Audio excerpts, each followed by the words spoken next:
Hello दोस्तों, कैसे हैं आप लोग।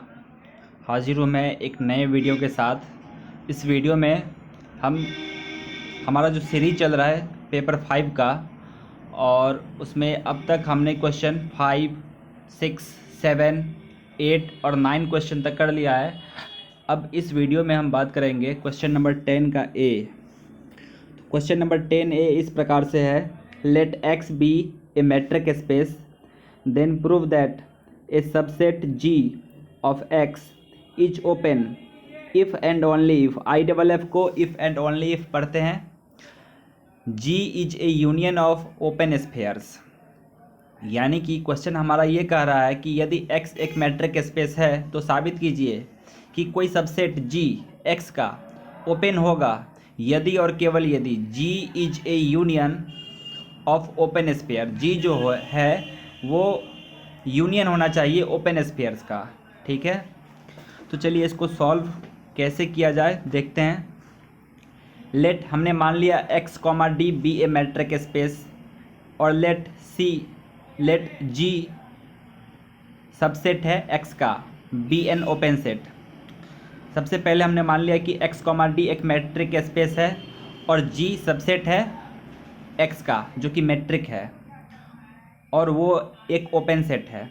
टू प्रूव दैट, साबित करना है कि g is a union of open sphere. हमें साबित ये करना है कि g जो है जो कि सबसेट है x का वो यूनियन है ओपन स्फीयर्स का। इफ़ g बराबर 5, अगर g बराबर 5 होता है तो then the proof is trivial, तो हमारा प्रूफ जो है वो आसानी से हो जाता है। लेकिन यदि g 5 नहीं है, यानी कि g जो है वो रिक्त समुच्चय नहीं है, तो then by definition of an open set, तो ओपन सेट के डेफिनेशन से हम जानते हैं कि any x belongs to g, यदि कोई एलिमेंट है x जो कि बिलोंग कर रहा है g से, तो दिस इम्प्लाइज दैट, इसका मतलब ये हुआ कि देयर एग्जिस्ट आर, तो वहाँ एग्जिस्ट करेगा स्मॉल आर जो कि बिलोंग करेगा पॉजिटिव रियल नंबर से, सच दैट, इस प्रकार से बिलोंग करेगा कि एस आर एक्स यानी कि स्फेयर आर जो कि एक्स एलिमेंट वाला है वो कंटेन कर रहा होगा जी को, और इसको हमने इक्वेशन 1 मान लिया। In view of this statement we are justified to write, अब इस स्टेटमेंट के द्वारा हम ये लिखने में सक्षम हो गए हैं कि जी जो है वो यूनियन है। जी क्या है? यूनियन है स्फीयर्स का, एस आर आई एक्स आई, जहाँ एक्स आई जो है वो बिलोंग कर रहा है जी से। वेयर जहाँ ईच आर आई बिलोंग कर रहा है पॉजिटिव रियल नंबर से, इज सच दैट, इस प्रकार से है कि s R I of X I satisfies the condition 1।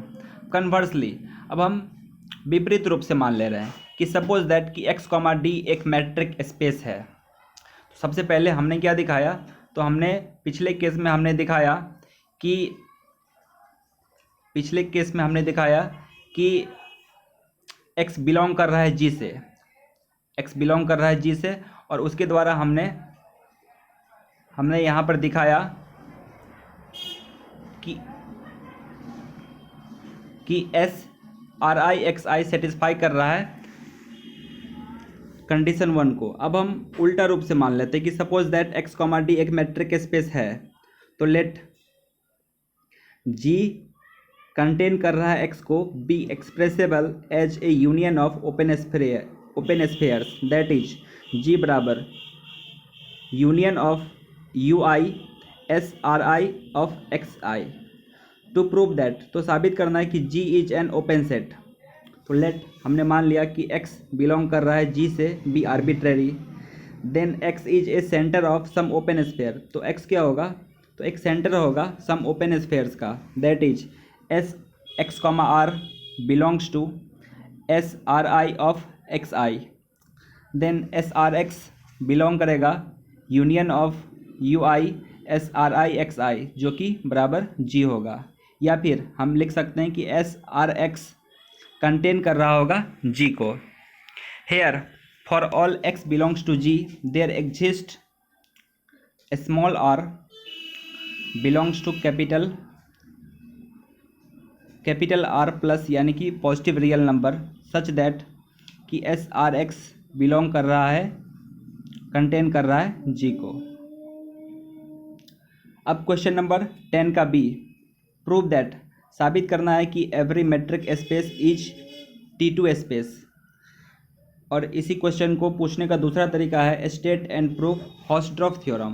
हॉस्ट्रॉफ theorem भी यही है, दो प्रकार से क्वेश्चन पूछ सकता है कि साबित कीजिए कि प्रत्येक मेट्रिक स्पेस एक T2 स्पेस होगा, या फिर ये साबित state and proof Hausdorff theorem.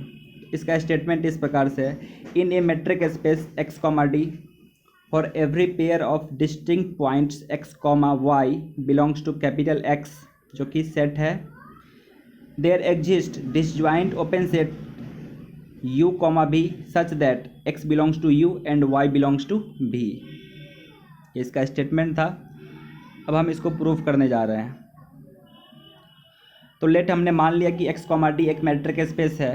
Late x comma y be two distinct points of x comma d since x is not equals to y, x और y इक्वल नहीं है, इसीलिए x और y इक्वल नहीं है तो d x comma y distance x and y greater than 0 होगा, क्योंकि जब डी एक्स कॉमा वाई 0 होता है तो x और y इक्वल होता है। टेक हमने मान लिया epsilon is equals to 1/3 D x comma y. तो लेट u बराबर b x comma epsilon and v बराबर हमने मान लिया y comma epsilon. Since u and v are open balls, चूँकि u और v जो है वो हमारे पास ओपन बॉल्स हैं, and since every open ball is an open set in metric space, और इसका प्रॉपर्टी होता है कि जितने भी ओपन बॉल होते हैं वो एक ओपन सेट होते हैं मेट्रिक स्पेस में, तो इसीलिए u और v जो होंगे वो ओपन सेट होंगे।